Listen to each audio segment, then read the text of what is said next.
Hare Krishna, Krishna Krishna, Hare Hare. Hare Krishna, Krishna Krishna, Hare Hare. Hare Rama, Rama Rama, Hare Hare. Hare Rama, Rama Rama, Hare Hare.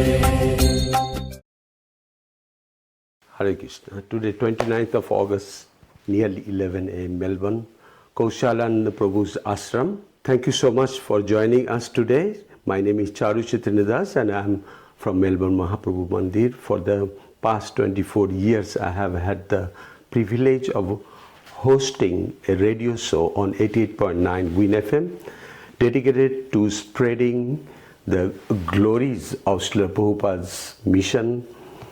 And more recently, we have expanded our outreach to include a YouTube channel, allowing us to visually document the invaluable experiences of Srila Prabhupada's disciples and other senior devotees who have dedicated their lives for this divine mission. Today we are truly honored to welcome His Holiness Vedavyasapriya Maharaj, who has an inspiring journey that spans across continents and decades of devoted services. Maharaj has served ISKCON in various capacities and is known for his deep commitment, I would say conviction, spreading the Krishna consciousness globally. Whether you are tuning in on the radio show or joining to our YouTube channel, we are delighted to have you with us for this enlightening conversation. Maharaj, thank you so much for gracing us with your presence today. Before we begin today's journey, could you please, Maharaj, start by loudly uttering your spiritual name for our audience, and who has given you this wonderful name? My spiritual master, His Divine Grace A.C. Bhaktivedanta Swami, conferred this name while initiating me in Brahma Madhva Gaudiya Sampradaya, because I came from Brahman family with Vyas as the surname. He gave me the name Vedavyasapriya Swami, means one who is dear to Vedavyas is Lord Shri Krishna. So that's how, of course, I was not Swami when he gave me first initiation. So Vedavyasapriya Das was the conferred the name, and what it means is the servant of Lord Shri Krishna. Vedavyas Priya Das, one who is dear to Vedavyas is Krishna. So ultimately Dasatva goes to Krishna. Then I took sannyas later on. Could you please tell us about your early life in Gujarat and your family's move to East Africa? I was born on the 1st August of 1944 in a little village on the bank of Tapti River. Chaitanya Mahaprabhu was traveling in South India, but he came to the west part also, and somewhere in Maharashtra and Gujarat border, this Tapti River flows. He took bath there. So probably its most remotest attraction of some spiritual connection is there. Now, when I was hardly 1 month old, my mother has to take to my father's house And it so happened that there was another river which was a tributary to Tapti river, was flowing near my father's hometown. But the bus would have to go through the river, rather there was no bridge at that time. So the river bed was full of boulders. Everybody has to walk where scanty water was there. My mother had to carry me, but all of a sudden one of my elder, who was student of my father, he came to help my mother to carry me through the river bed, and then they climbed up in the bus on the other side. That person, he was very devout in character, and he left home to become a mendicant. Uh-oh. And it is so natural that he was having some impersonal views before, and he happened to stay in Vardha, Vinoba Bhave's ashram, okay. Studying Bhagavad Gita, but it didn't quench him much. So he came to Govardhan, and he spent about 50 years of his life in Govardhan. He was initiated by one Vaishnava sannyasi and had a place in Chandra Sarovar. Sura Shyam Samadhi is there. And just about 7-8 years back, he left his body. But he was known as Thakurdas Baba, and he was having important service to Brijvasis by saving the cows, going to slaughterhouses. He helped me when I was in Bharatpur ashram, orphanage. I needed some cows, so he said, "Okay, I will give you cows, but not from my herd of 600, because they have been saved and they may not be productive. So you come on Thursday, and I'll send my men to get you cows." He didn't charge me anything, but he purchased 4 cows for me with their young ones, newly born, because that's the standard of getting that. That is which year, Maharaj? Which year? I was a little startled to see something happening there, that there were so many other people who were coming to that weekly sell point of their cattle, and they were also cooking meat. And I was very much disturbed. How come this thing can happen in Govardhan? So I asked Thakurdas Babaji Maharaj. He said he would call me by my name, Bhagirath, not Vedavyasapriya Swami. But so that is his remembrance. So he said it is not a Brijvasi's fault. Okay.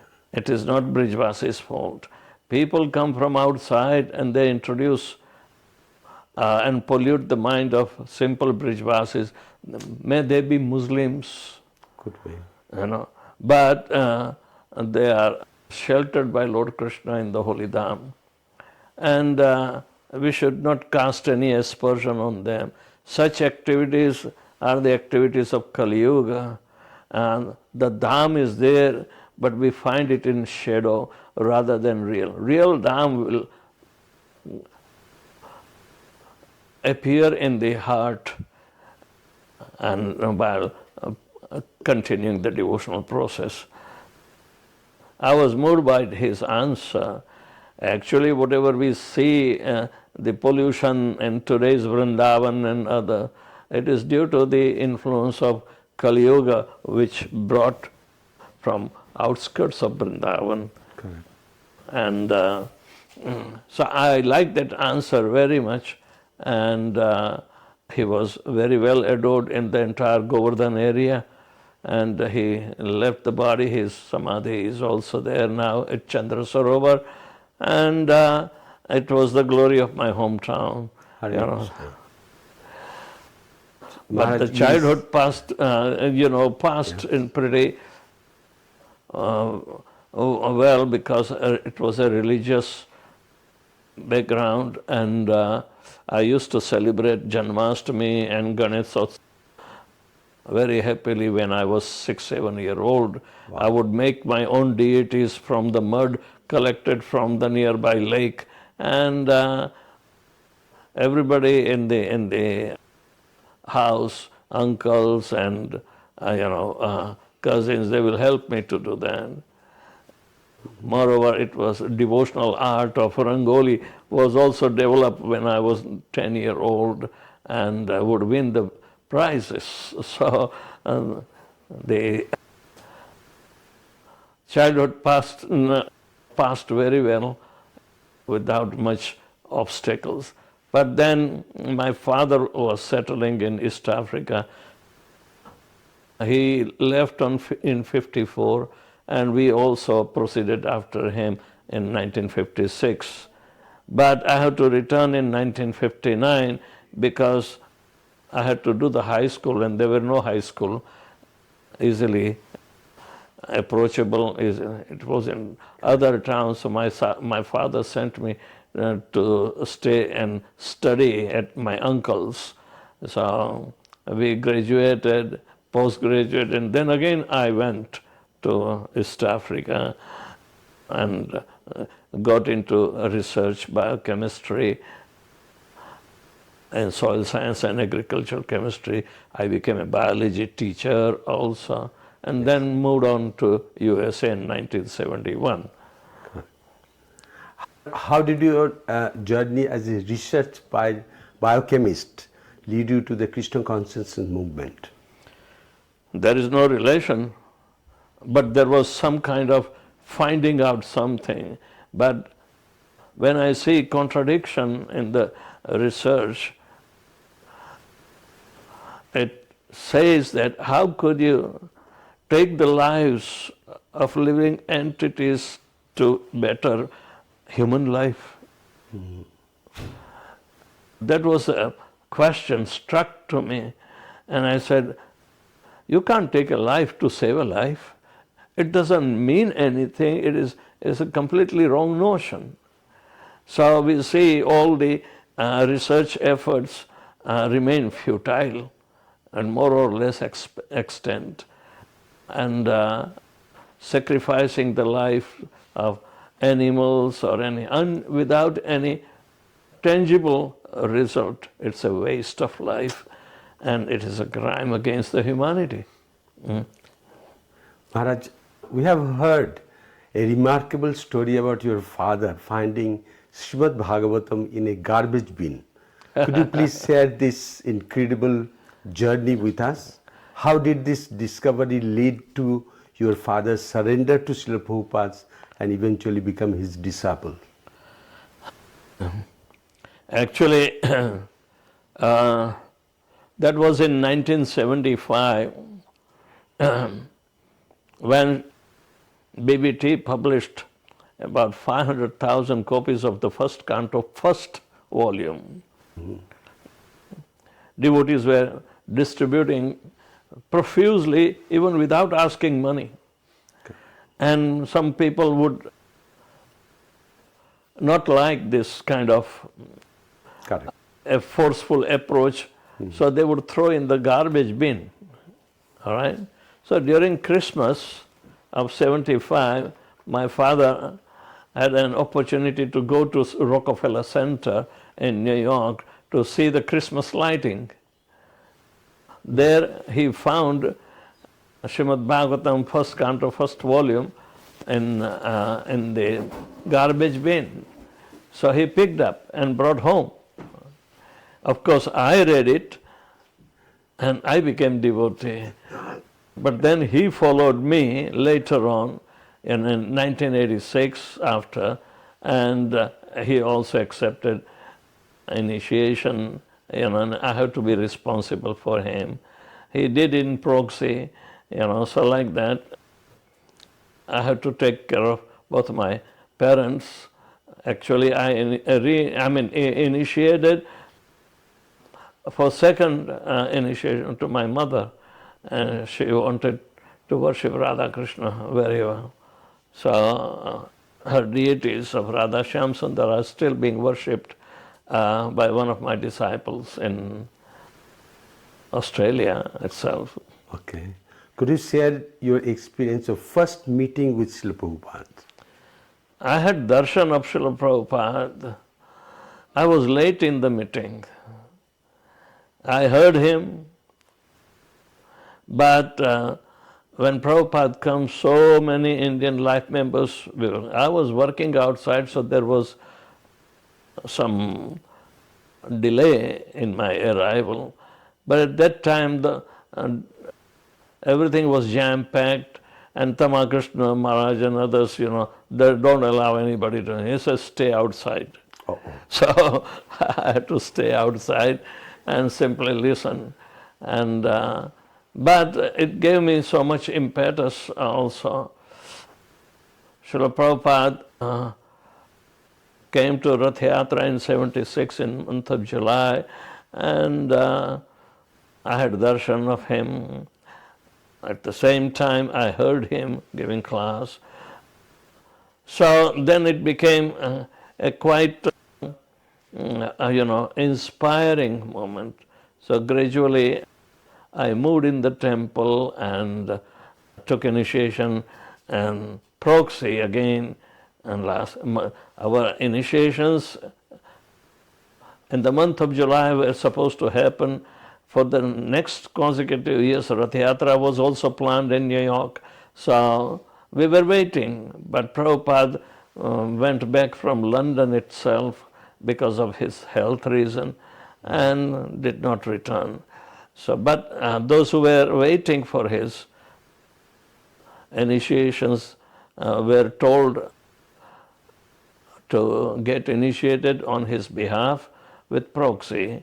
So this was conducted in the month of October 1977, and Prabhupada left the body in November the same year. Correct. So there was only 1 month gap.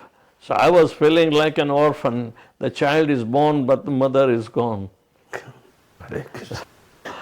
I was raised mostly by my godbrothers.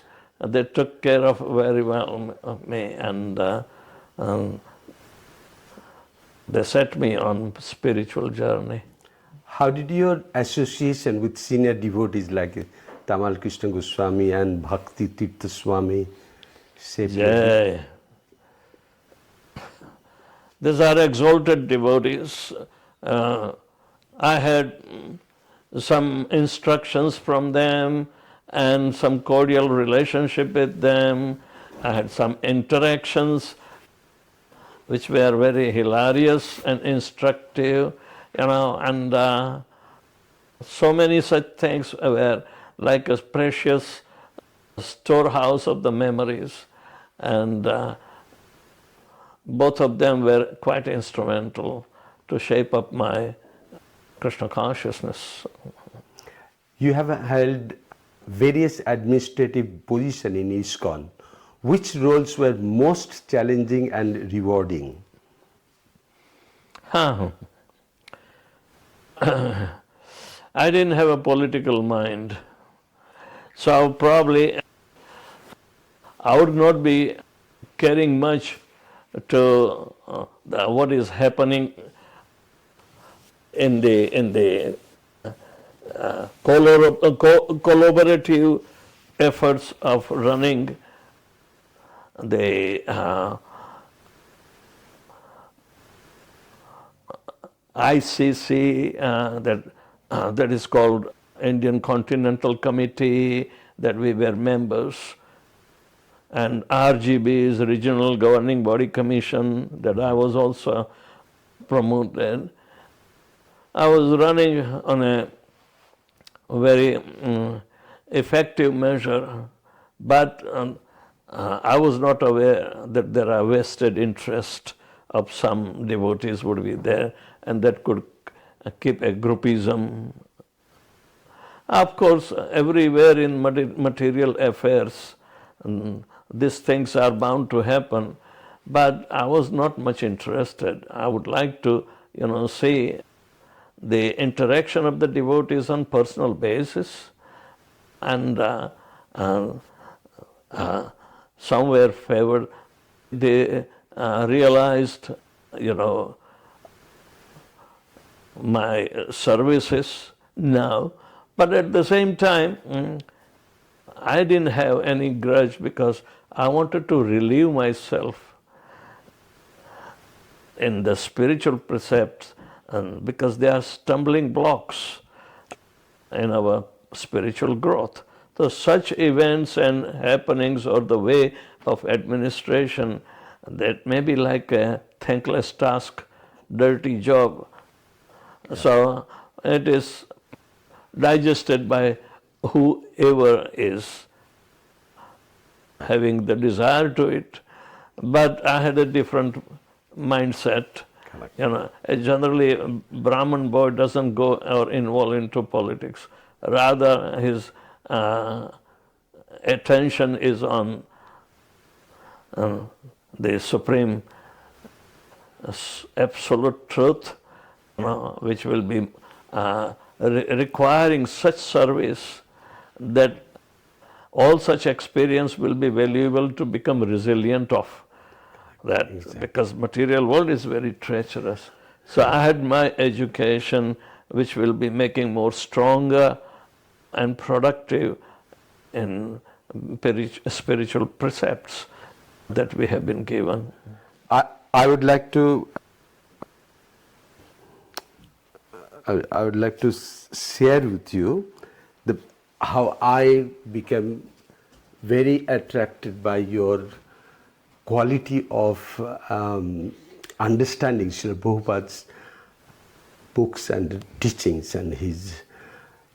If you could remember 2002 or 3, somewhere there, Asitaradya Prabhu, he came to me asking, Charu, can you tell me where I can get Maharajis here, and we want to buy a jacket from the Kathmandu, and, that quality of it. I just give him the address, go to the Smith Street, and there is a warehouse they're selling in reasonable price.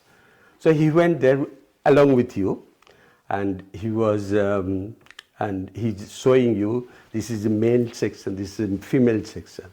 But you choose the one color, which is saffron color. I said, I want that. And Asitaradya Prabhu was saying, that is for Maharaj, this is for the ladies.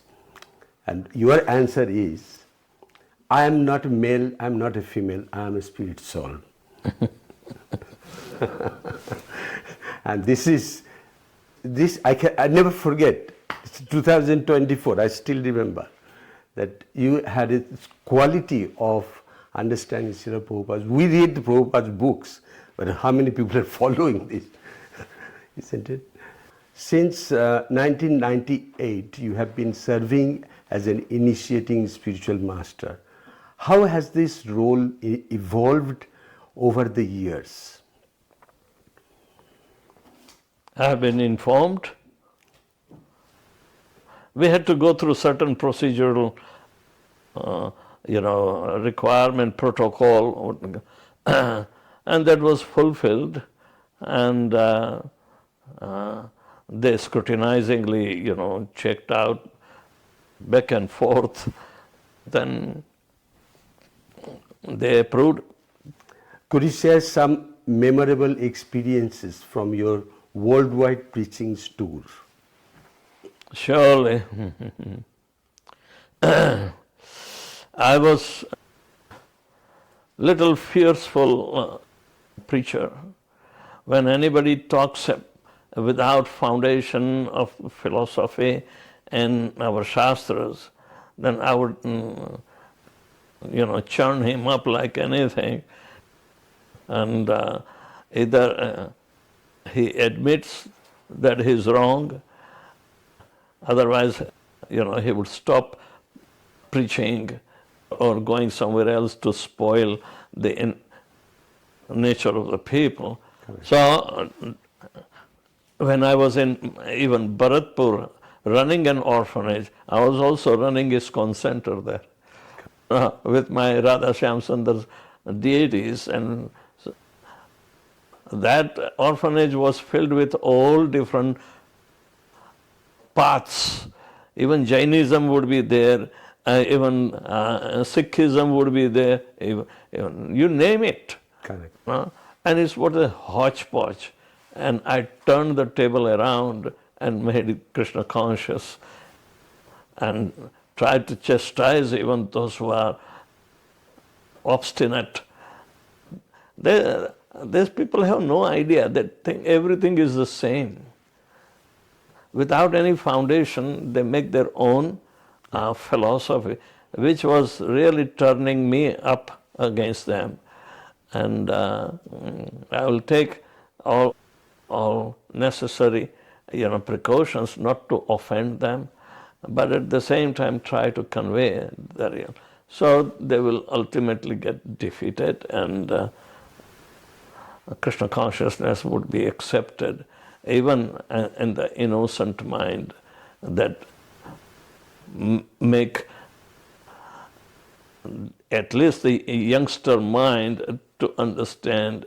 And it's a natural process that even they can take up chanting Hare Krishna, dancing and feasting so easily. There is no problem. It is the problem of some foolish, so-called leaders of the society. Uneducated people cannot make anybody educated. That is for sure. So Srila Prabhupada brought a beautiful education system to inculcate our bhakti movement right from the very beginning. Yes. Because it is a natural process. Why? Because bhakti seeds are already embedded in every living entity's heart.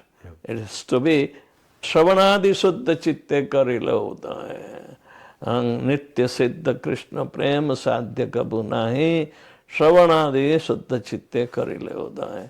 It is simply making the consciousness pure by chanting Hare Krishna, Krishna Hare Hare, Hare Ram, Ram Ram, Hare Hare. Maharaj, please tell us about your beloved deities, Sri Radha Shyam Sundara, and their travels with you. Or, as you said, it is now in Australia. Yeah. Tell us something about it. My Radha Shyam Sundar are ever expanding deities. Wherever I would go, I would install the deities, whether at home, there would be Radha Shyam Sundar. And it so happened that now Srila Prabhupada cherished a project to establish a big place of worship of Sri Radha. Shyam Sundar would be there in Bangkok. Thailand was called Siam country. And Prabhupada said that the residents of Thailand are worshipper of Lord Shri Krishna, Shyam Desh. So now he is appearing in near future. That is the whole project that we have undertaken. Wonderful, wonderful. You have witnessed ISKCON's growth in many countries, including Thailand. What are your thoughts on the movement's expansion?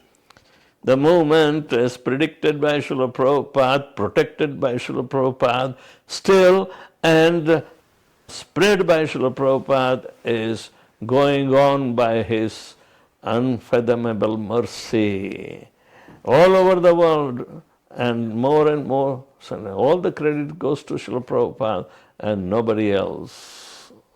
Exactly. What challenges do you see for ISKCON in the coming years, and how can devotees prepare to meet them? Where there is a need, there is always an effort to fulfill it. So, demand and supply, nature is there. And this is the business of Lord Krishna. So when there is a substantial congregation developed, just like in eastern suburb as well as western suburb, we see the opportunity for spreading the movement by establishing beautiful temples there. So there is no doubt about it, and it's happening every nook and corner of the world. Yeah. What advice would you give to young devotees who are just beginning their spiritual journey? That please remain enthusiastic, be supportive, and your life will be perfect by chanting Hare Krishna, Hare Krishna, Hare Hare, Hare Ram, Ram Ram, Hare Hare, and your life will be perfect. Maharaj, as we come to the end, but not the least, not the last, to the end of our enlightening conversation, I want to express my deepest gratitude for sharing your invaluable experiences and wisdom with us today. Before we conclude, I have two final requests. First, is there any final message you would like to share with our audience in Melbourne, both our long-time radio listeners as well as the YouTube channel we're going to open very in time? Yeah. Thank you very much for being a long time adherent to Krishna consciousness, because you are the future of the consciousness. And those who are joining the new, don't remain neophyte, just grow up and also become qualified with security of going back home, back to Godhead. Your life will be successful by preaching others. So in turn, this is a mushrooming a cloud of mercy that you have to spread and shower. Chant Hare Krishna and be happy anywhere and everywhere without any reservation, and our life will be perfect. Hare Krishna. The second one, if you would be so kind, could you please share with us a verse from the scriptures that is particularly dear to your heart? Perhaps one that has been a guiding light in your spiritual journey, or one that you find yourself turning to often for inspiration and guidance. Your word and chosen verse will undoubtedly be a source of great inspiration for all of us seeking to deepen our Krishna consciousness. It's not one verse, but a cluster of words. Yes. The verses go from, 1 to 5. These verses are very famous. To establish the Bhagavad Dharma, the first canto, second chapter describes the process of Bhagavad Dharma, that Shrunavatam Swakatham Krishna Punya Shavana Kirtana Hridayantaschahya Bhadrani Vidunoti Suritsatam Nashtaprayeshu Abhadreshu Nityam Bhagavata Sevaya Bhagavati Uttama Sloke Bhaktir Bhavati Naishtike Tada Rajastamo Bhava Kamalobhadayaschaye Cheta Eter Anaviddam Sthitam Satya Prasidati Evam Prasanna Manaso Bhagavad Bhakti Yogatah Bhagavad Tattva Vijnanam Mukta Sangasya Jayate Vidyate Hridaya Granthi Chindyanti Sarva Samshaya Kshayante Chasya Karmani Drashta Evatmanishvare. This is the perfection of life. So understand by proper translation that Srila Prabhupada has given. However, the narration of Lord Shri Krishna's divine activities are so potent that hearing his holy name, etc., the qualities and activities also, they are so much pious in themselves. Pious means purifying, that it starts acting through the mirror of our mind and cleansing up the process of cleansing is very essential. But one can experience these changes that will happen successively. And it gives us guarantee that by establishing ourselves from mode of passion and ignorance to the mode of goodness, that will be really a pleasing mode to approach further in our devotional service, and that will surely give us the path of liberation opened, and in that purified state of existence one can remove all the doubts in their heart, Hridaya Granthi and Sanshaya, the tight knots of ignorance that have been tied up from time immemorial, they can be also slashed to pieces. All the doubts can be removed, and our activity in Krishna consciousness does not yield a tangling effect. So that will guarantee us mukti. Only in that state of existence one can see oneself facing his real source, that is Atma Sakshatkar as well as Paramatma Sakshatkar happens right before him. So he is an individual witnessing his own maker. So both the things are simultaneously happen, and it should happen within this lifetime.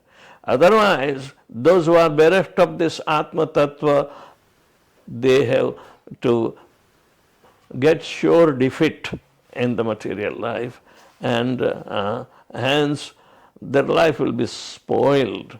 So, parabhavasya bodha jato javanna jigyasam atma tattvam javat kriya tavad manobhis karmatmakam eva sharir bandhana. But how an impetus for performing devotional service to Lord Shri Krishna can ever arise?